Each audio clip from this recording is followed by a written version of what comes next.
Let me put my AirPods in. Hello, hello, hello. Periscope. Thank you for the hearts. Thank you for the digital love, Periscope. I do not think that I have my title in on Periscope of this broadcast, but I will put the title in. Let me get my laptop. Thank you for the hearts. Thank you for the digital love. Share this with your followers. Share this on our screen. You coming in on YouTube. Make sure that hello. Make sure that you're coming on YouTube, that you hit thank you for the love, Periscope. Make sure you hit that thumbs up button on our platforms. I'm a little tired today. Oh man, Periscope showing me so much love I can't be tired, right? I cannot be tired. They got the hearts coming. And so that's one of the main reasons why I want to go live, because I give Facebook and YouTube so much of my attention. I'm not on Periscope that much, right? I'm not on Periscope that much. So Periscope, thank you so much for the digital love. It's something I wanted to discuss today simply because these are two issues that I dealt with, right, today. And I just feel like, thank you so much, Periscope. Man, Periscope got the hearts coming. So Facebook and YouTube, you don't want me to log off, make sure that you share, you like this video. Instagram, thank you so much, Periscope, for those hearts. Thank you so much. I call it my digital love. That's going to encourage me to keep going, right? So let me share this one last platform, and then I may or may not share to my page. I may or may not log into my account and share some results that I saw today from my credit services from my credit clients. So you all coming in, make sure you hit like and share. YouTube, I just see one thumbs up. YouTube, this is a shirt that I purchased. I don't know if you all can see this, but it says "On a Mission," right? On a mission. I purchased this in support of a business in Mississippi, right? And that's what I'm on. So I really wanted to make the title of this video how I earned $18,000 in credit repair. Okay, I answered that on Periscope. $18,000, how I made $18,000 a month, my credit repair business. That's what I really want to discuss, but I'm not going to discuss that tonight, right? Because really, Periscope asked me what was the ruling about the new FICO 10. What was the ruling Monday on the new FICO 10? Where they updated pretty much into that topic, and you know why I want to. YouTube, let me know if you all can hear me well. YouTube, thank you for the gold hearts, Periscope. Nice. I think I have my settings correct. So YouTube, let me know if you can hear me well. And if everything is good, so someone on YouTube give me a comment. I think I'm good on Facebook. Thank you, Marvin, for sharing that video on Facebook. Hello, Lee. I think Lee likes it when I say AKA Liz Brown. So starting off, the ruling Monday about the FICO 10 is that it was unanimously voted in favor for by many people in the Senate and the House of Congress. Now, this is the thing. Although it was unanimously voted for, right? And they're saying we want to implement a new scoring system. You know, there are a high percentage of Americans right now that are living with a 720 credit score. And so the banks still have to decide if they are going to incorporate this and if they're going to implement. Now, what would happen with most people that do quote unquote credit restoration? Hello, Curtis. Hello on YouTube. Most people that do credit restoration is simply put, it won't be that you can just remove negative items. Thank you for the hearts. Thank you for the love on Periscope on anyone's credit score anymore, right? That you will have to definitely help people pay down their debts. Now, it really won't affect anything that I do because now personal loans. Curtis, thank you for subscribing to me on YouTube. Make sure you all subscribe on YouTube. Periscope, make sure you follow. Facebook, make sure you like and you share. But I've always stressed that just removing negative items off your credit report and not paying down debts will hurt you. So I've always had my W4 wealth strategies in place. I've always helped people find extra money. Would it be out of their paycheck? Okay. Well, out of their paycheck, and that's what I call my W4 wealth strategy. And so that helps people from anywhere from $200 to $600 a month additional out of their paychecks so they can start paying down debts, whether it's their personal loans, student loans. Also with student loans, and this is on topic but off topic. Did you all know, for example, with student loans that if you get your adjusted gross income, it's called the AGI, and you have enough deductions to claim and your AGI is lower, that your student loan can be set up on an income-based repayment plan, right? Which means you can pay lower. Like, for example, my tax strategies that I have, because of my business tax deduction, it really lowered my adjustable gross income. And so not only did it help me on the side that I work in public school system, which is called the Public Service Student Loan Forgiveness Plan, but it also helped lower my adjusted gross income, which means I was at one point scheduled to pay, I think, $168 a month on my student loan. But now I am scheduled to legally pay $0 a month, and it goes towards the debt, right, of my student loan payment. So it counts as a payment and it's paying down the debt. Because under a public service forgiveness loan, for example, if you work in a nonprofit organization or 501c3, 120 on-time payments, never missed payment, will totally eradicate, get rid of the debt. Yes, I am on Instagram. I am on Instagram as _Queen of Credit. _Queen of Credit. Curtis on Facebook says, YouTube said, can you explain to people that once you fix credit, the door opens for many investments like rental properties, stocks, and to buy assets in the recession? Yes, credit. Thank you so much. It opened up someone's door. Curtis, I'm also learning cryptocurrency, right? I'm also learning cryptocurrency. I love to just study money and using my credit, because this is what I do, for example, with my cryptocurrency and with my stocks investment. This is what I do. I have the money in the bank account, right, to invest in stocks and cryptocurrency. But I prefer to do it with my credit cards. And this is why. Because in doing it with my credit cards and making a transaction with my credit cards, not only do I get the rewards points, which I use at the end of the year to take a vacation with my daughter and I. We're going to really look at going somewhere out of state. What we did December of 2019 was go to the Lakers-Clippers games in Los Angeles, California. If you all follow sports, you know that was the highest ticketed sales game in the history of the NBA, right? But because of the rewards that I had on my credit card, I had to pay nothing out of pocket. And so I accumulate awards throughout the year, and that's how I reward myself with a free vacation through credit.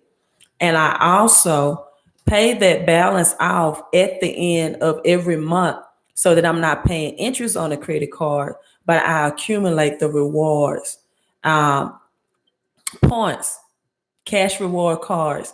And yeah, thank you so much, Periscope. Thank you so much. And I help people that once they have their personal credit in position, right, to get approved for that Chase Business Inc. card that I use, which offers the highest rewards.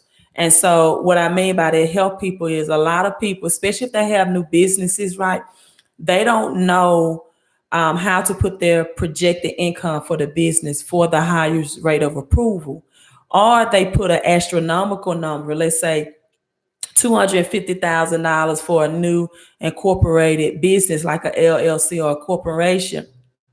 And that immediately throws a red flag.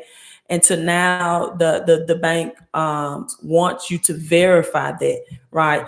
And so, we plug the numbers in, we put the projected finances in, especially if you have a newly developed business, or what your projected expenses are, right? So even with personal credit cards, it's getting to the point now with personal credit cards. That's why credit is so powerful, that they want you to verify your income, right? Just a point where if you put numbers in of income, you didn't have to verify that. But what people don't know and they don't understand is that you can put your totality of household income into those applications. Thank you so much for that, Digital Love Periscope.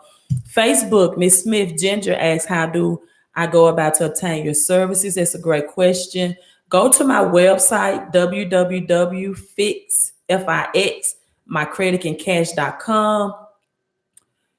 Go to Book Online. It's a small investment of $50 to get your credit audit. And I will give you the best strategies that you should use, right, to get your credit at the highest possible point based off me analyzing it and looking at it and giving you a credit audit. So again, go to www.FICO.com. There's a tab that says Book Online. Marcus Smith on YouTube, thank you so much for that super chat. Thank you so much. Marcus Smith, send me an email. Let me type it in. You said, can I refer to you my credit person? I sure will. Send me an email at ld@fixmycreditandcash.com. Send me an email saying you want a referral for a good tax specialist, whether to position you for your student loans or to just give you because one thing about taxes, for example, let's say you went through my services and I got charged off, deleted from your credit report, for example. Well, what would happen is, you're welcome, Ms. Smith. What would happen with those charge off is sometimes the company that charged off that account will send a 1099-C in the mail, right? A 1099-C in the mail, and that will be added as income, right? Because that debt was eradicated or erased, and you did not owe. And so what that does is put you in a higher tax bracket, right? And it lowers your tax refund if you were in position to get one. And it also have you to pay more taxes on that debt. So my tax specialist can definitely help you with that.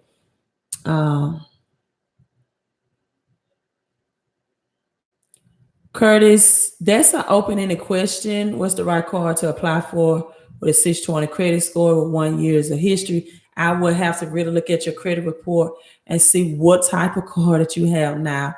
What's your goals? Why do you want a credit card, right? What are you trying to do with that credit card? Do you want that credit card at 0% interest rate? Do you want a good rewards card? Do you want a card for traveling? So that's really a question that I would not be able to answer until you paid or invested in that $50 consultation fee for me to really look at your credit score and to have an email conversation with you about what's your financial goals, because I don't know what that one credit card is that you currently have. And then even if I did, I don't know your goals. So that one card that you may have now may be a low limit secured credit card, for example. And if it's a secure credit card, or the limit of your credit card is low, then there may be some moves that you may have to make, depending on your goals, such as adding an authorized user, getting an AU account to give you a higher credit limit, and then you apply for your own personal card. So real quick, I don't want to keep you all long, right? My topic, Periscope, I don't have it in my subject, but I will change that, is dealing with HIPAA and medical collections, right? Dealing with HIPAA and medical collections. Now, I'm stating this because I just worked on a client's medical collection bill, that the debt collector wrote this client, right, in attempts to collect a medical debt, meaning that this client had medical services performed at I think it was a hospital. Some of my clients' cases is not a hospital, right? It could be a clinic. And when disputing collections or debt collectors on your credit report, it is totally different, right, than legally owing zero to a debt collector. It's just like student loans, people. With a student loan, you can get the student loan deleted from your credit report, but that does not stop that creditor. That does not stop Navient for being able to subpoena you to court for that debt. So you have to, because you have to provide some type of signature, whether it be your wet ink or electronically, right? Student loans are often accurate as far as what you owe, but it can be reporting, right, on your credit report inaccurately, meaning that if it's just one clerical error, the account number is reporting wrong, right? The account number is reporting incomplete. The balances are wrong. Your late payments are wrong. Your account was in deferment, right? Or forbearance, and it's reporting 150, 120 days late.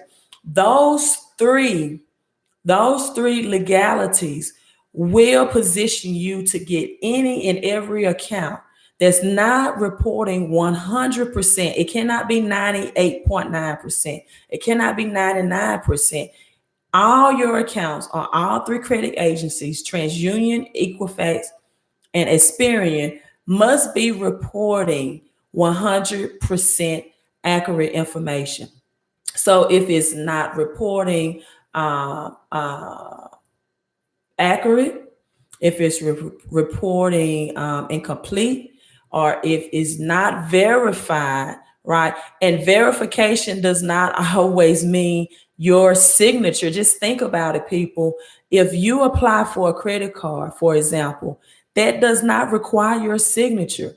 So stating to debt collectors or the credit bureaus that they must provide your signature on accounts, in accounts that you didn't even sign for, right, is the wrong chess move to make. I'm giving you the best strategies to improve your cash flow and your credit situations. And that's why credit is queen. Because in the game of chess, right, I was just reading this today, and I'm going to quote this to you. In the game of chess, chess requires knowledge, skill, endurance, and more importantly, psychology. I'm going to say that again, right?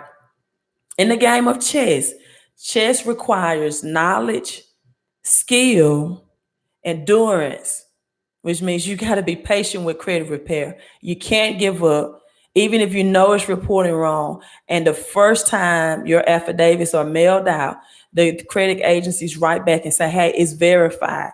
You have to have endurance in this credit and cash flow game.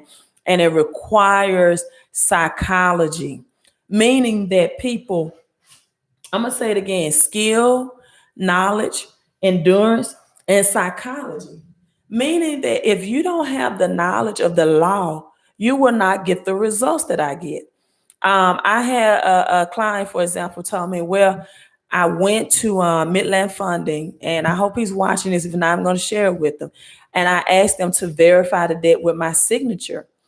And I asked him, well, the account that Midland Funding purchased from the accreditor did not require your original signature. See, people, the only things that require your original signature is when you get a mortgage loan, right?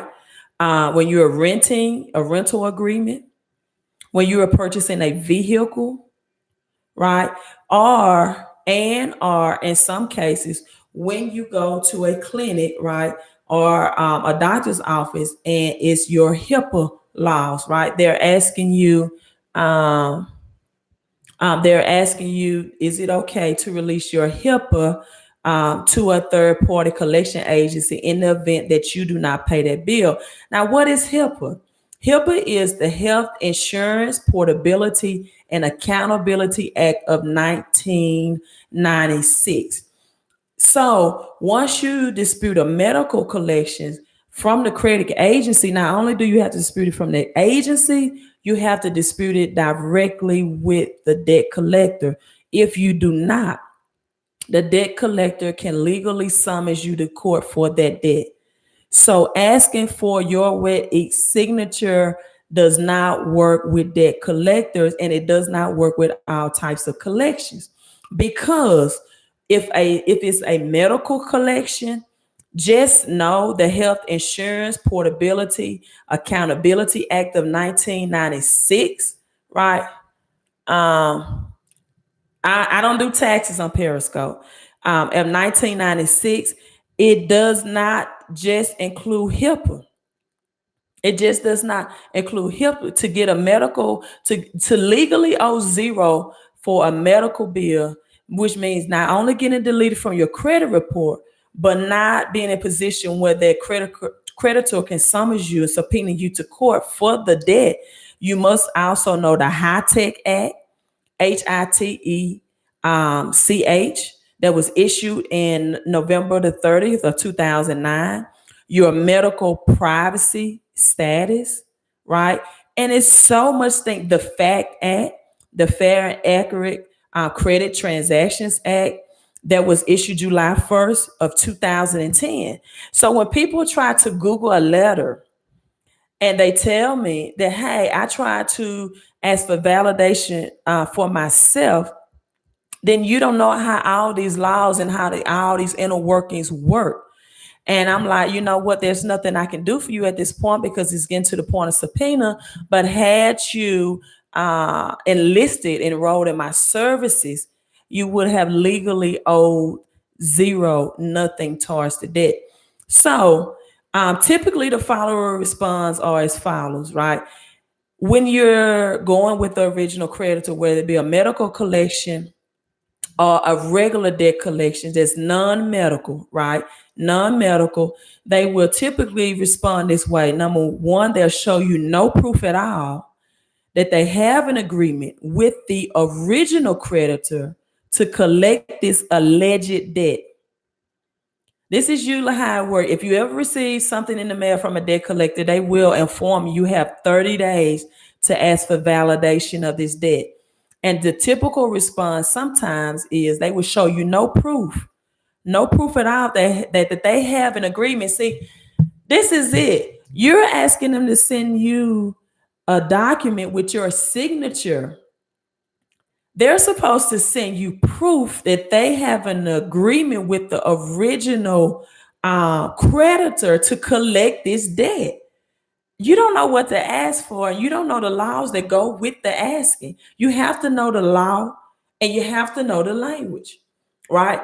R2, this is what happened. They have no copy of a signed contract where you allegedly agreed to pay the charges. They do not need your wet ink signature, right? They need a contract, a contractual agreement to where you agreed to pay the charges. People, they need that before they can legally collect from you. R number three, the medical bills, if it's a medical bill, right? If it's a medical bills, reveals personal medical information about you. The medical bill reveals personal information about you. So if the doctor, right, if the doctor or the hospital share anything on the bill that alludes to your condition or what you may have been treated for, they may have just broken your privacy rules. People, Google is not going to set you free. These templates that you're trying to get free will cause you to fail, and it definitely will cause you to get subpoenaed by the courts. So I just dropped a whole lot of game, right? Of making you aware. See, these videos just to make you aware, to keep you woke. It's not to give you my intellectual knowledge that I make my living off of to build my business and to help my clients. If I'm going to give you that information for free, then I'm not in business. I'm a nonprofit organization at that point. I'm making you, stay woke. I'm making you aware so that when you are filing bankruptcy over medical bills, that you don't have to, because these debt collectors just buy the debt. They don't have these legal documents, the 3 documents I just discussed with you, in place to legally collect this money from you. Now, will they come to you the first time and just lay down and not give you a court? No, more than likely what they're going to do is send you a printout of a bill in the mail, people, and that's not validation. It's not legal, especially if it's medical, because that printout in the mail just reveals some of your medical records or what procedures a doctor or a hospital or a clinic performed on you, which just violated your medical privacy rights. And it just does not include HIPAA. It includes high tech. It includes a lot of medical privacy rights. So let's get into this point.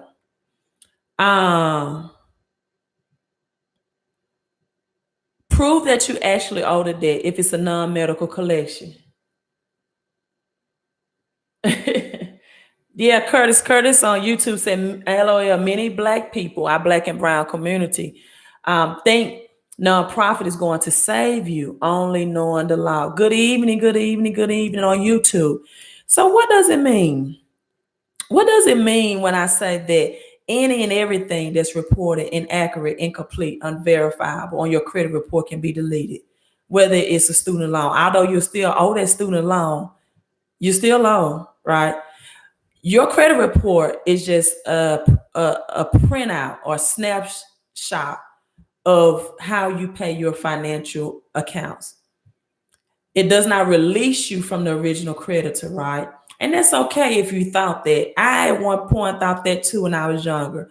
Oh, if I just get this student loan deleted, I won't owe the student loan. Yeah, you're still going to owe the Department of Navigation. You're still going to owe the Department of Education.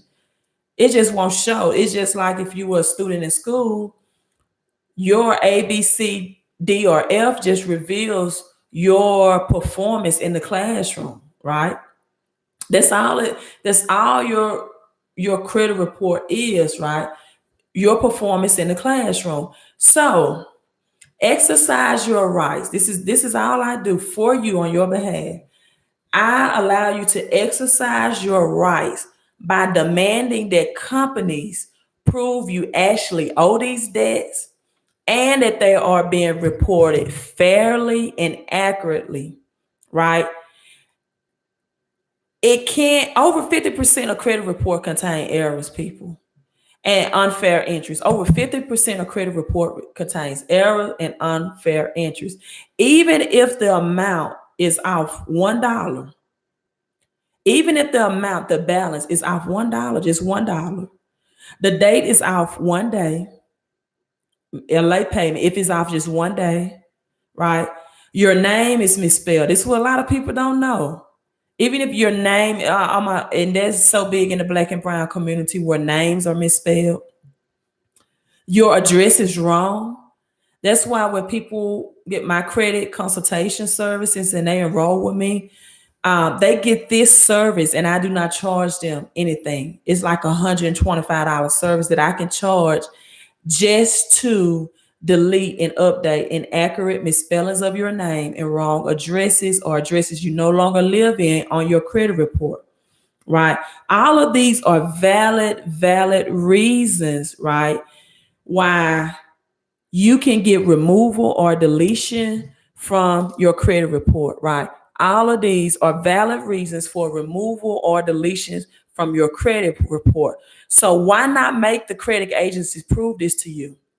The burden is on them, right? See, it's not like your taxes, right? When you do a tax refund and the IRS want to audit you, right? Then the burden is on you to prove that everything that you filed on that tax return was accurate. When it comes to credit, the burden is not on you. It's on the credit agencies, on TransUnion, Equifax, and Experian. So the burden is on them to accurately report, not you, right? And these companies are so big and they're not federal. A lot of people think they're federal. They're just private entities, private big businesses. They are so big and so disorganized that literally, right? They're so big and they are so disorganized, they literally make millions of errors or they lose or destroy, right? The original paperwork that that they should have on file, right? And some of this original paperwork should have your signature on it, especially if it's a repossession, for example, especially if it's a mortgage reporting, right? Especially if it's a student loan, right? And so, with that being said, but if it's a charge off and credit card and you never provided your signature in the first place, then you are doing it the wrong way, right? So, the big people when it comes to non-medical collections is usually Midland funding and portfolio recovery. The same thing works for them. But if I get Midland funding and portfolio recovery, delete off your credit report, you still have to go directly to Midland funding and portfolio recovery directly to now make them validate the debt with the disparities, right, that I just stated earlier. Do they have the original documentation on file? Do they have the contract from the original company that they are even able to collect that debt from you people? And so what you don't know about your credit is causing you millions and thousands of dollars. Now it's 8:33 my time on the West Coast. It's like 6:33. And I have a lot of people from the West Coast. Any questions at this time? Any questions? Put the microphone down. I try to answer them for 5 minutes. Any questions on any of my platforms? Instagram, Periscope, YouTube, IG. Any question? YouTube, if you're new to the channel, I will put my website if you want that credit audit. Everyone else, when I upload my videos, I will put that my link as well. You will see book online. It's your small deposit investment of $50 to get that credit audit, that credit consultation. Allow 2 to 3 business days, people. I've had someone who just emailed me their credit report. Oh my God, they emailed me their credit report 5 and 6 times. You know what? Give me 2 or 3 business days. I know I make you feel like you're the only person in the world that I'm working with. I promise you.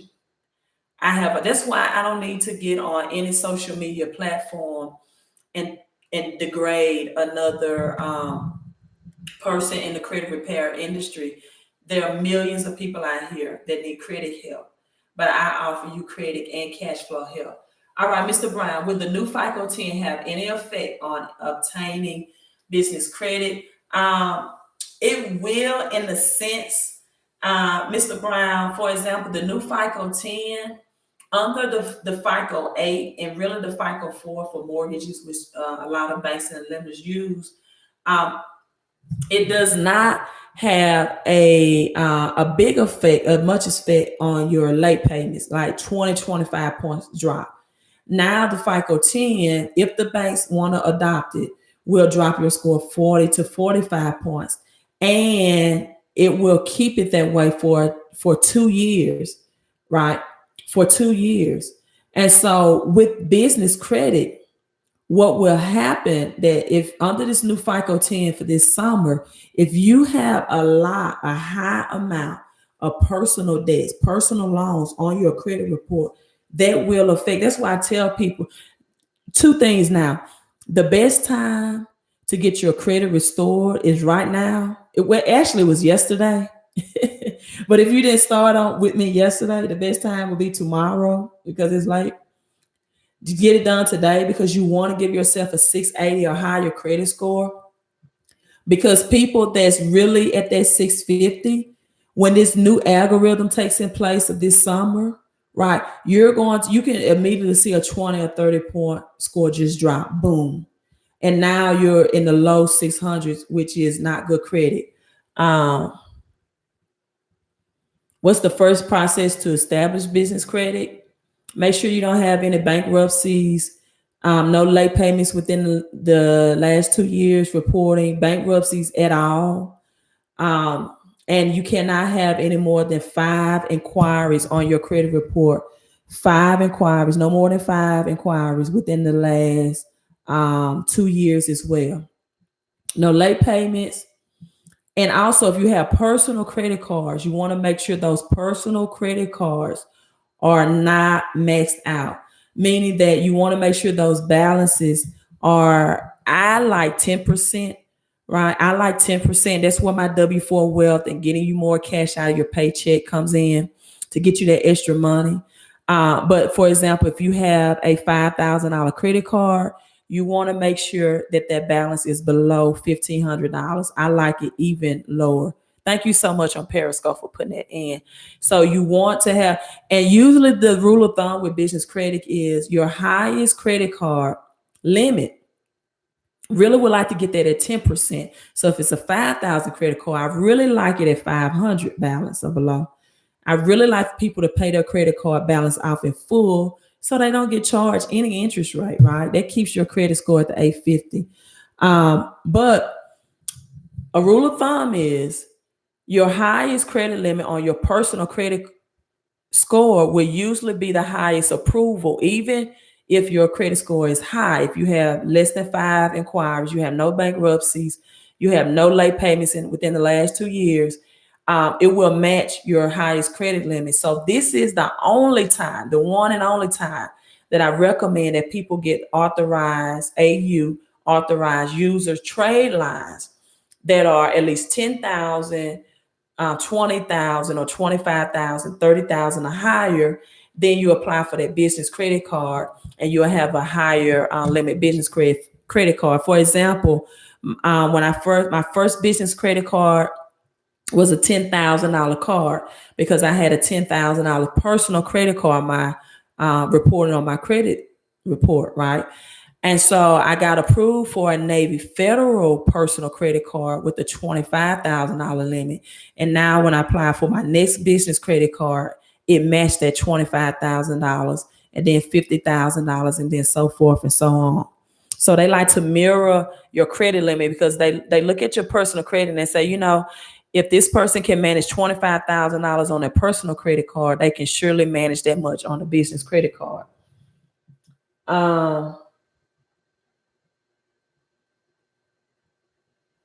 Okay, Curtis, good point. What stock apps do you recommend? People, listen, look, I'm not giving you all financial advice. I'm not. This is just strictly education. Now, my area of expertise and excellence is credit. By no means. You know what? Let me try to do this. I'm not sure how it would look because I'm on 4 different screens at one time. Thank you for the digital love. I'm going to try to do this. I'm going to try to do this.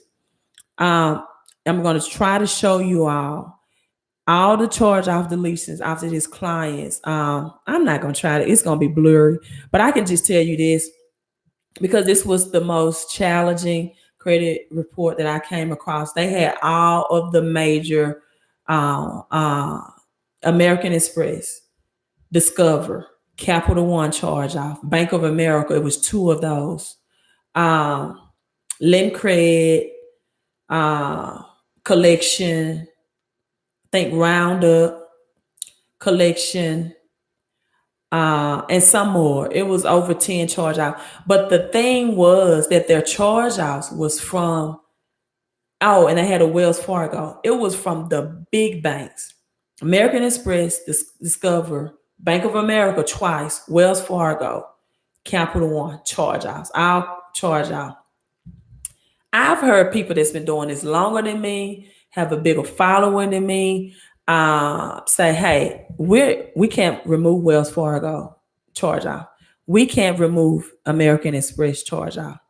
Let me tell you, those got deleted from this person. Midland, oh, they had 4 Midland funding collections as well. I promise you. And I know this by heart because it was the most challenging one. And I would love to tell you I got that did for that person in 90 days. But you know what? Quick credit repair fixes are landing people in jail because they're doing it on the false intents or information that this person is a victim of identity theft. And is not only landing the person that's doing it in jail, is not only landing the person is conducting it in jail or jail time, they're also coming to these people jobs and arresting them because they're making a federal claim that I am a victim of identity theft, right? And so and this person was highly impatient as a client. It was very rude to work with. And I took a little over 30 days, a month off because they told me, hey, you just stop doing my credit report. I'll find somebody else. And I was like, okay, But the competitive person in me and me honoring that I will work with this person. And I'm telling you, it's January. I just looked at this person account. I'll try. Give me a second. We've been on long enough anyway. Let's just roll with it. I will try to show you all because I just had it up on my screen. Let me see if it's still up, and they may have logged out the account by now. I think it's gonna be blurry, but I'm gonna try. Hello from Scotland. Hello, Periscope. Oh, you all just don't know how much I enjoy meeting people from different states and just dealing with them. Okay, someone asked me, what is your biggest stress when dealing with credit? I don't know if it's dealing with people who don't know that it's simple, but it's not easy to get those deletion out their credit report. Or dealing with the many, many people that send me messages or email and they want me to give them the game for free. The game is to be sold, not told, and I'm not even selling it. I'm not even selling it. Now, I do help people. Let me see. I do help people with their own credit repair business with a partnership company that I'm in and that is creditable, right? It's not. I'm sorry, it came off my screen, but I'll do it another day. But I'm not going to give you my I'm not just ready to do that because my intellectual knowledge is powerful. It is powerful. And then some people ask me, well, what piece of literature did you read? Do you think I just read 1 or 2 books to get this? I read a series of books over years. It all started with my divorce and really hands-on helping my ex-husband fix his credit, right?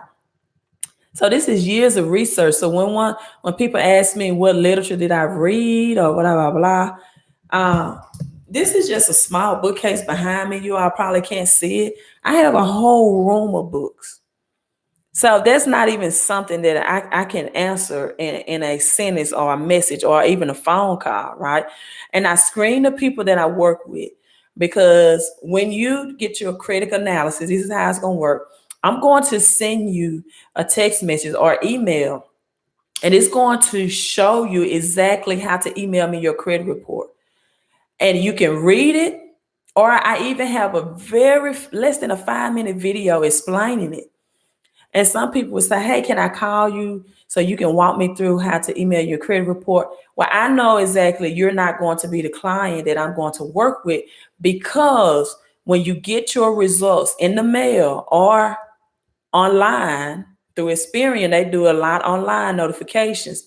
If you can't scan and email me those results, then you've voided the contract, because you have to communicate that to me. You have to get documents notarized. You have to scan and email people. We are in the day of era of smartphones, where anyone can scan and email documents from their smartphones, right? So, but often I tell you, not only is it written instructions how to email me your credit report in the HTML format, I have a small video to help you. So whether you're an audio or visual learner, I did all that for you. Ashanti said, so did they pass the new FICO? Just got in here. No problem. No problem. The Congress did pass the new FICO. At this point, it's up to the banks whether they are going to adopt it. It was passed on Monday. It's up to the banks, and no credit expert can tell you if the banks will or will not adopt it. My personal opinion is that they will, because we just know that President Trump got acquitted today. He's going to be reelected as our new president. And you know what? I don't know if you all are into conspiracy, but I've watched The Simpsons, right? The cartoon, The Simpsons. They predicted that the economy is going to crash on President Trump's watch. So I know that's not overdue for economic crash, right? And it's going to happen after the election, is what I think. If not, it's going to happen early 2021, right? And they know that the middle class people want to use or leverage their credit to get these foreclosed, to get assets. And I think this is the chess move that they're doing. They're going to drop this summer right before the recession, to make sure a lot of people, middle class, do not have the credit that they would need, because they know you're not going to have the income, especially with job losses that was coming, that's coming up. Retail stores are closing. Macy's just announced that they're doing, mass layoffs in the next 2-3 years. Antonio, I see you on YouTube and Facebook. Hello, Antonio. And so, it's coming. The question is, are you going to prepare now? Are you going to be a victim of it and deal with your bad credit? So, hey, send me an email, www. I already have everything in place, people, though. Just don't, when you get your tax refund, don't waste it. Don't waste it. If you have some outstanding debt, if you need that tax strategies to help you, if you have outstanding student loan, because some people, even with student loans, they email me, hey, my student loan is being garnished, just like people with debt collectors, right? And they wait till they get summons, or they wait till that student loan is being garnished from their paycheck. And at that point, it's nothing I can do.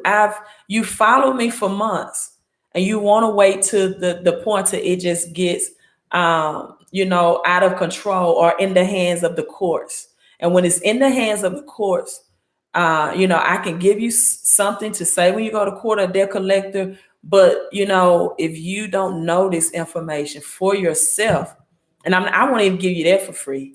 But if you don't know this for yourself, it's going to be hard to articulate that in court before a judge. I'm not saying it's difficult, because I did it for myself. Even when I had my surgery, I had endometriosis, I had medical bills in the thousands.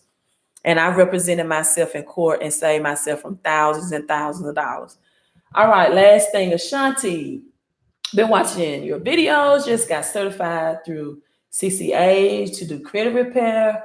But now I'm learning, soaking up information, just fix my own credit. Great job, Ashanti. If you want to join this team, this company that I'm a part of, it's just a small investment, $249. It's great residual income.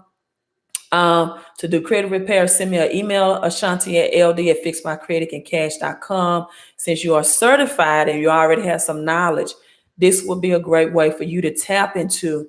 But what's even more great about this company is they actually do the work for you. Right now, I'm at the point that I do it myself. I want to purchase a house before November. Maybe I should wait till after November. Hey, purchasing a house during a recession, whether it's for you to live in individually or for you to rent out and get that cash flow and get that residual income, it's a great idea. Housing is always cheaper during recession.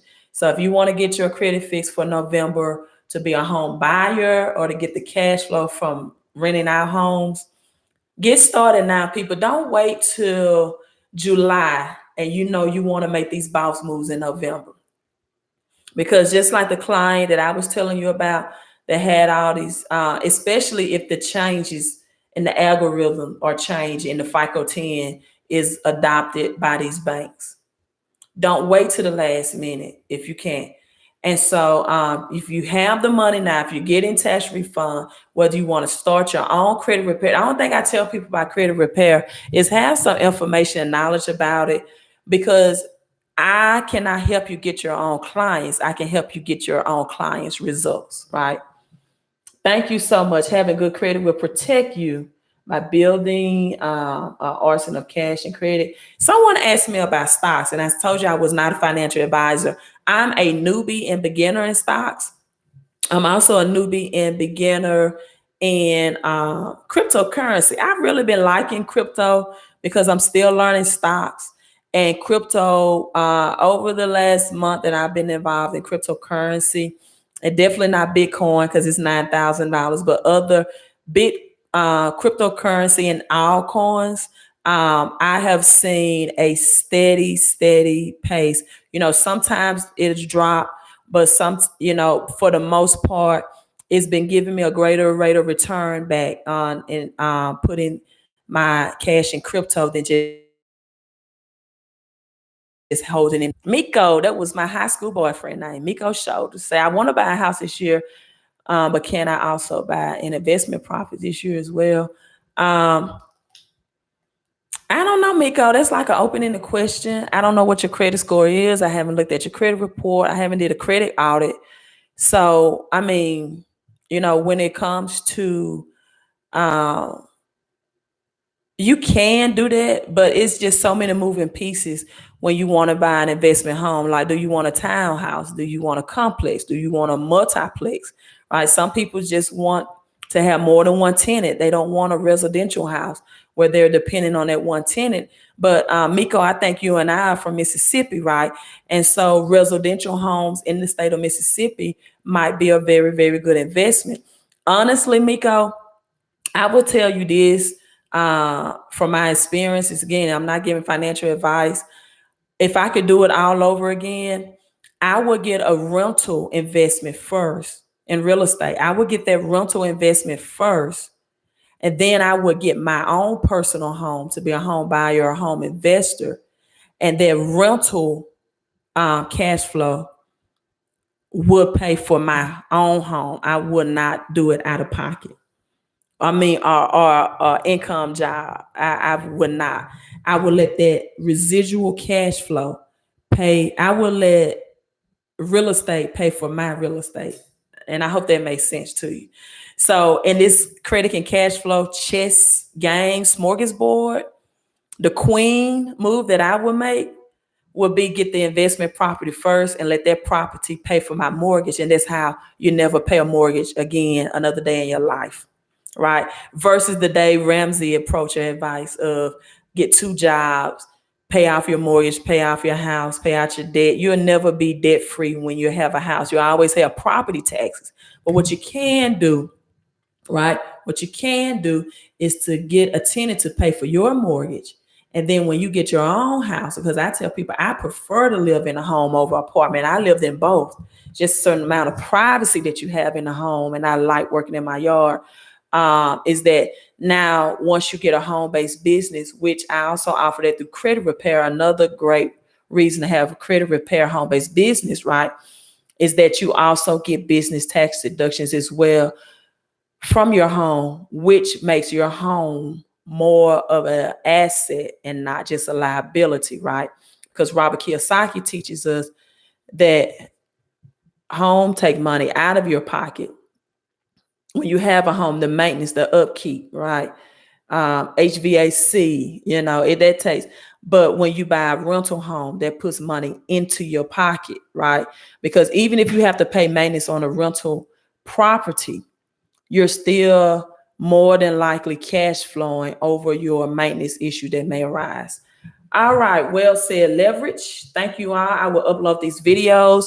If you want me to mentor you and you have your own home-based credit repair business, you have the knowledge, small investment of $249.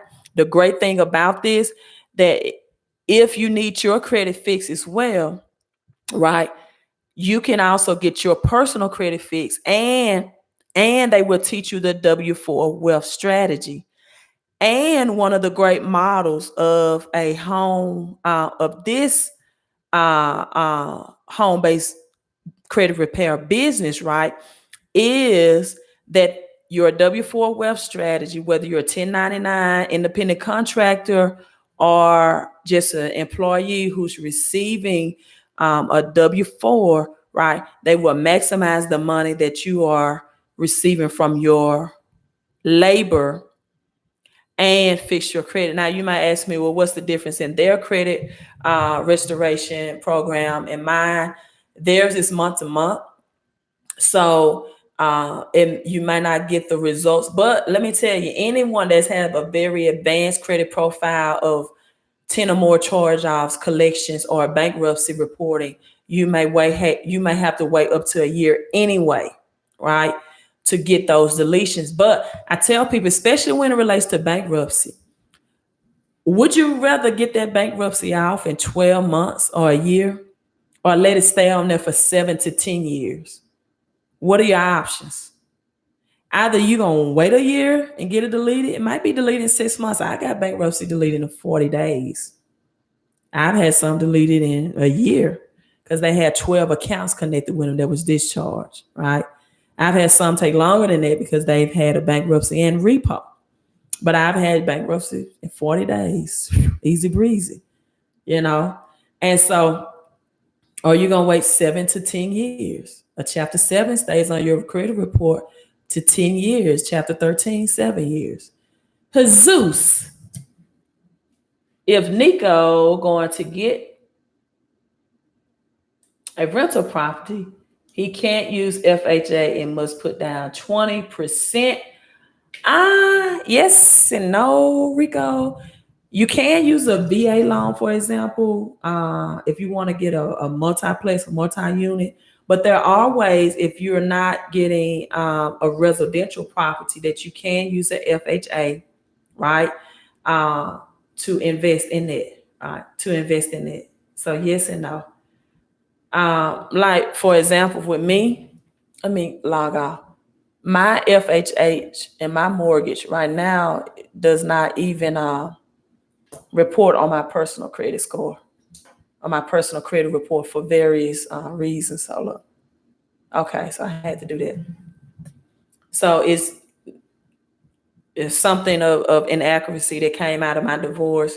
So this mortgage doesn't even show, But I mean, of course, with FHA, they want you to still list your debts and everything, and to do it. But when it comes to condos, multi-units, whatever, then the rules are a little differently with that. But the great thing, if you are military, VA loans, you can use those all day, every day, right, for your investment properties. Hey, I'm signing off. So glad you all joined me on a mission, the Queen of Credit. Let me help you with your credit and cash flow. Now is best time than ever if this FICO 10 is adopted by these banks for you to leverage your credit repair business. So if you want to do that, email me at ld@fixmycreditandcash.com. You have some knowledge about credit. You have some knowledge about cash flow. You're in a field or you know people that you can help with their credit, right? Very small. Let me tell you, my biggest return uh, from credit repair in 1 month was $18,000. I, as a teacher and a coach, uh, net $48,000 a year here in Mississippi. So that was 1 month in credit. 1 month in credit. Also, the Robinhood, I think I said I do Robinhood. I'm a beginner in stocks.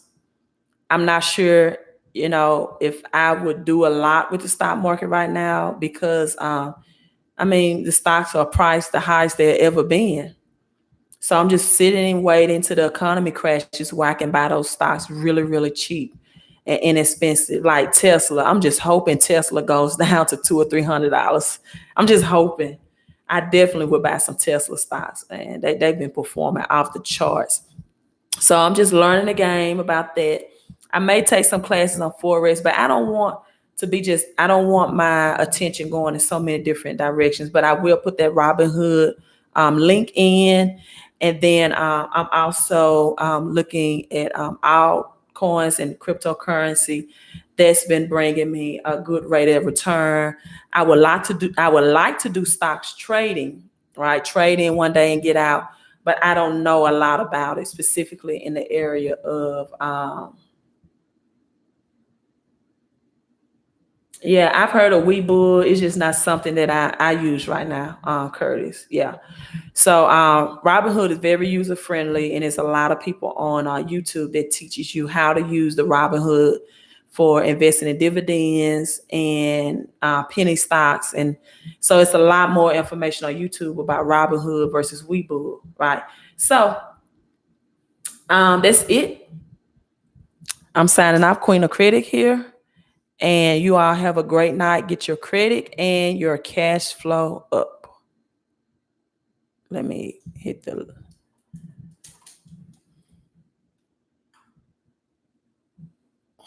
great information. Shout out from Dallas, Texas. Dallas, Texas. I was just looking on Periscope. I was just looking at the difference in teacher pay, right? And hold on, let me make sure because I don't want my screen. I want it to be saved. YouTube, give me 1 second. But on Periscope, I was just looking at the difference of teacher pay in Dallas, Texas versus Mississippi. Man, it was a. Oh, hold on. Let me see something. Who said something? Just don't forget, the dollar is the king of currencies because it's the only currency accepted by Uncle Sam. Jesus, I don't know. I'm logged off Facebook.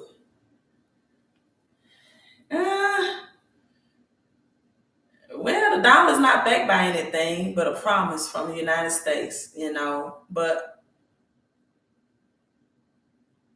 I don't know. The only currency accepted by Uncle Sam's. We'll see. China is the number two in the economy right now. They're creating their own cryptocurrency, which is going to be, and the U.S. is in a lot of debt to China. Making big deals in China, and his unpredicted death. I was thinking about Aaliyah and her plane crash as well. But Kobe was making big moves in China to make more economic powerhouse at the time of his death. He was even looking at beginning an international basketball league. He was making big moves in China. And China has acquired a lot of gold this year. And so, if China calls the United States on that debt, you'll really see how much the dollar is worth. But it may be, my opinion, it's about currency on a global scale. My opinion is that silver will be the king of currency very, very soon. Because it's like $20 an ounce right now. You have to invest in. Like bullion cannot be converted over to currency. So people have to know what type of silver to invest in. Like the silver eagle is a silver coin, which can be used as currency in the point that the economy crashes. But you also want to look at those bullions, like the 𝒞𝓄 and you want to have those bullions And you want to have the silver bullions that are not going to be taxed, right? Because silver is an industrial metal. It's just not a currency like gold. Gold is hoarded by the rich and wealthy, and so silver will be more needed and going into this economic crash, because America in years to come, yeah, silver's been around for a long time and it's industrial, meaning that you use it in so many things. You use it in your batteries. You got Tesla hitting big. Why do you think Tesla is hitting big with these electronic vehicles, right? And you got so much silver that has to be used in electronic vehicles, in the batteries, in the production, your cell phone, right? And so silver is going to be big. Jesus says you only pay taxes in dollars. That's why it's value.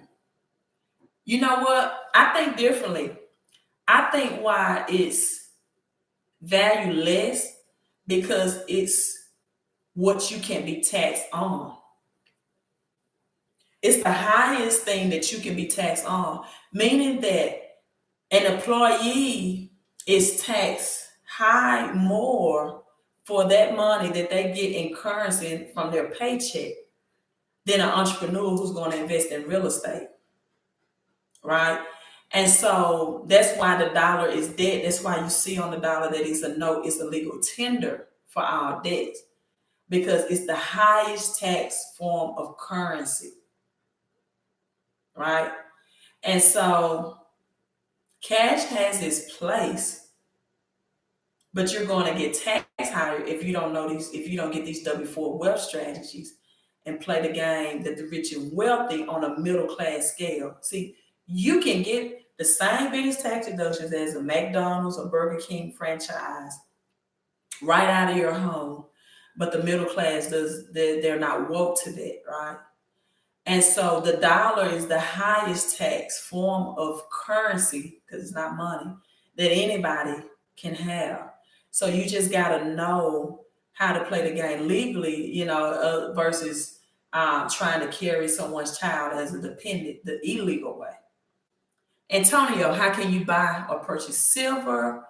I think I'm going to do a video on that, because there's a lot of platforms. There's JM Bullion, there's MPEX, but people need to know what type of rounds to buy, right? What type of silver rounds to buy, so that once the recession hit and you want to get higher value, you're buying in low ounces, and you can exchange it for higher ounces, right? Because the dollar is values depreciating every day because prices are increasing. You want to know what bullions that you can exchange. You can go to a dealer, right? A metal dealer, and exchange without having to be taxed on it. See, all of this is the tax game. What good is it to earn $1 if you're only going to bring home 70 cents of it? What good is you to have an investment? That's why real estate is such a great investment, because it's taxed low. It's taxed very low. That's why it's good to use debt. I think credit is the king of currency, and this is why. And I'm signing off. This is why I think credit is I think it's queen, but also the king of currency, because once you use credit or the bank's money to invest in, let's say, real estate, when you're paying back that debt, right, that's a tax deduction for you, because it's a debt liability to your business. You always want to do it under a business entity, right? This is just me talking. I'm not giving you financial advice. And so now you have, when you're servicing that debt, you have additional tax write-offs versus you using cash to purchase a rental property, right? And so we're going to talk about credit after dark, because Facebook might get upset with me. I'm live on Facebook and Instagram. I'm only live now on Periscope and YouTube. So in doing so, right, when you use the bank's money or you use credit, you get what I call the sideways 8. The sideways 8, which is an infinite return. You can't see it on Periscope. Let me try to adjust that for you. You still a little glare, but that's what you call an infinite return, right? Meaning that all of the money that you get from your tenant or tenants, outside of what you have to pay for maintenance and service and back that debt, is infinity, because you don't have any money in the deal. You don't have to wait years or months to recuperate your cash that you put into the deal, right?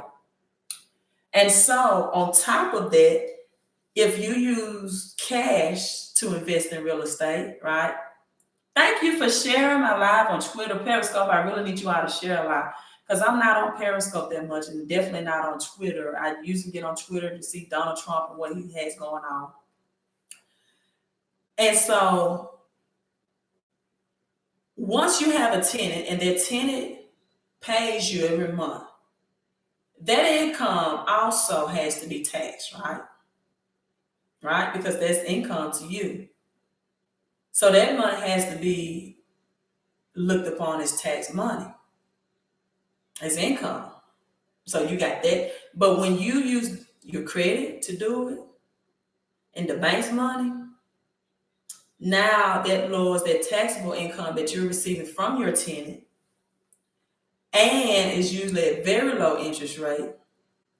And you get an infinite return, because none of your money is in the deal. And then you can take that property and get an appraisal, right?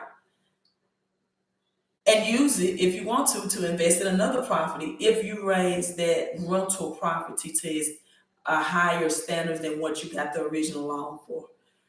So this is like credit secrets in the dark. I don't talk about this stuff live. I was about to log off and I did.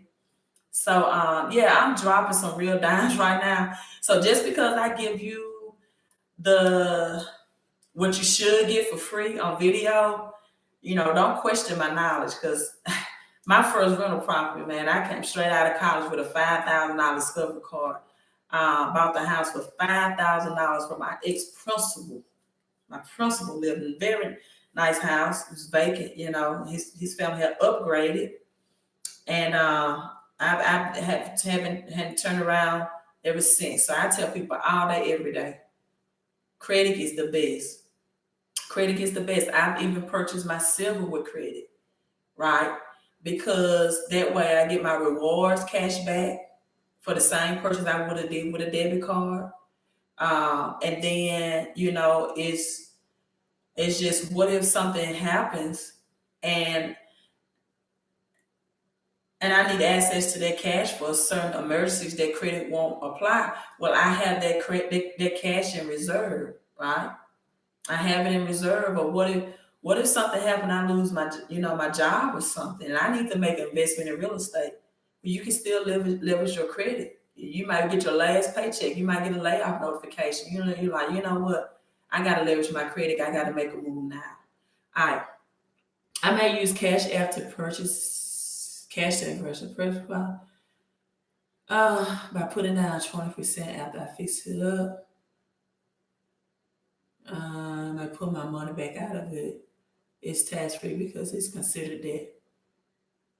Okay, if you need cash to put down as a deposit, or for a percentage down, then that's a smart way, and you can always get that cash back. You're correct. When you get appraisal and you brought the property up to a higher standard than what you originally got the loan for.